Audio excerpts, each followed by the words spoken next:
بسم اللہ الرحمن الرحیم۔ روزہ کن چیزوں سے ٹوٹتا ہے اور کن چیزوں سے نہیں ٹوٹتا؟ نمبر 1، کلی کرنے، نہانے، خوشبو سونگھنے، تیل یا سرما لگانے، انجیکشن یا ڈرپ لگانے سے روزہ نہیں ٹوٹتا۔ نمبر 2، روزے کی حالت میں آنکھ یا کان میں دوا یا پانی وغیرہ ڈالنے یا خود بخود چلے جانے سے روزہ نہیں ٹوٹتا، البتہ اگر کسی شخص کے کان کے پردے میں سوراخ ہو اور اس میں دوا وغیرہ ڈالے یا خود بخود چلے جانے کی صورت میں وہ حلق سے اتر جائے تو اس کا روزہ ٹوٹ جائے گا۔ ناک میں دوا وغیرہ ڈالنے سے روزہ اس وقت ٹوٹتا ہے جب وہ حلق سے نیچے اتر جائے، اس لیے روزے کی حالت میں ناک میں دوا ڈالنے سے اجتناب کرنا چاہیے، کیونکہ اس بات کا قوی اندیشہ ہے کہ دوا حلق سے اتر جائے۔ نمبر 4، روزے کی حالت میں الٹی کرنے کا حکم۔ الف، روزے کی حالت میں اگر اپنے اختیار سے الٹی کی تو اس صورت میں اگر وہ الٹی منہ بھر کر ہو تو روزہ ٹوٹ جاتا ہے، اس سے کم ہو تو نہیں ٹوٹتا۔ منہ بھر کر الٹی کا مطلب یہ ہے کہ اسے روکنے یا واپس نگلنے میں مشکلات کا سامنا ہو، اور اگر الٹی بلا اختیار خود بخود ہو گئی تو اس سے روزہ نہیں ٹوٹتا، چاہے جتنی بھی ہو۔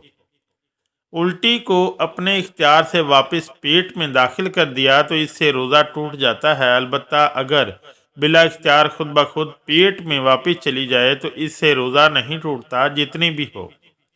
نمبر 5، روزے کی حالت میں احتلام ہو جانے سے روزے پر کچھ اثر نہیں پڑتا۔ روزے کی حالت میں جان بوجھ کر کھانے پینے کا جمع کرنے سے روزہ ٹوٹ جاتا ہے، جس صورت میں قضا اور کفارہ دونوں لازم ہوتے ہیں۔ روزے کی حالت میں بیوی سے بوس و کنار کرنے سے روزے پر کوئی اثر نہیں پڑتا، البتہ اگر اس کے نتیجے میں انزال یا جماعت تک نوبت آنے کا اندیشہ ہو تو بوس و کنار سے پرہیز کرنا ضروری ہے۔ روزے کی حالت میں بوس و کنار سے انزال ہو جائے تو اس سے روزہ ٹوٹ جاتا ہے، اس صورت میں صرف اس کی قضا لازم ہوتی ہے، کفارہ نہیں۔ روزے کی حالت میں محض نگاہ کرنے یا برے خیالات آنے سے ہی انزال ہو جائے تو اس سے روزہ نہیں ٹوٹتا۔ روزے کی حالت میں بلا اختیار بھی دھواں یا دھول حلق سے اتر جائے تو اس سے روزہ نہیں ٹوٹتا، لیکن اگر کوئی جان بوجھ کر ایسا کرے تو اس سے روزہ ٹوٹ جاتا ہے، اس صورت میں صرف قضا لازم ہوتی ہے، کفارہ نہیں۔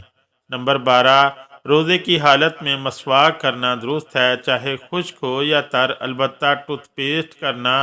مکروہ ہے، لیکن اس سے روزہ نہیں ٹوٹتا۔ روزہ اس وقت ٹوٹے گا جب اس کے ذرات حلق سے اتر جائیں۔ نمبر 13، روزے کی حالت میں کوئی چیز چکھ کر تھوک دینے سے روزہ نہیں ٹوٹتا، بلا عذر ایسا کرنا مکروہ ہے۔ اگر کوئی عورت بچے کے لیے غذا نرم کرنے کے لیے کوئی چیز چبا کر دے تو مجبوری میں ایسا کرنا جائز ہے، البتہ وضو اور غسل کے دوران غلطی سے پانی حلق سے اتر جائے تو اس سے روزہ ٹوٹ جاتا ہے، اس صورت میں صرف قضا لازم ہوتی ہے، کفارہ نہیں۔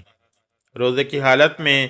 کلی کرنے کے بعد 1-2 بار تھوک دینا کافی ہے، اس کے بعد منہ میں جو تری رہ جاتی ہے اس سے روزے پر کچھ اثر نہیں پڑتا۔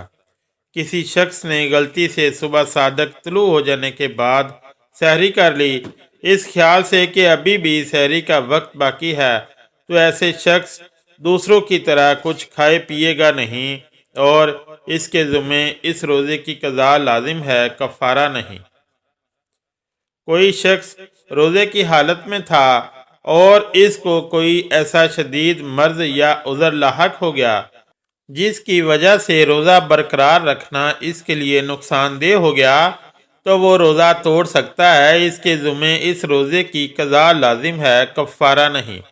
روزے کی حالت میں غسل کرنے کا حکم، غسل فرض ہو تو روزے کی حالت میں غسل کرنا بالکل درست ہے، البتہ بعض سمجھتے ہیں کہ ایسے غسل میں چونکہ غرارے کرنا اور سانس کے ذریعے ناک میں پانی چڑھانا فرض ہے تو روزے کی حالت میں اس فرض پر عمل کیسے کیا جائے، یہ دراصل ایک غلط فہمی ہے، اس لیے پہلے اصل مسئلے کو سمجھنا چاہیے۔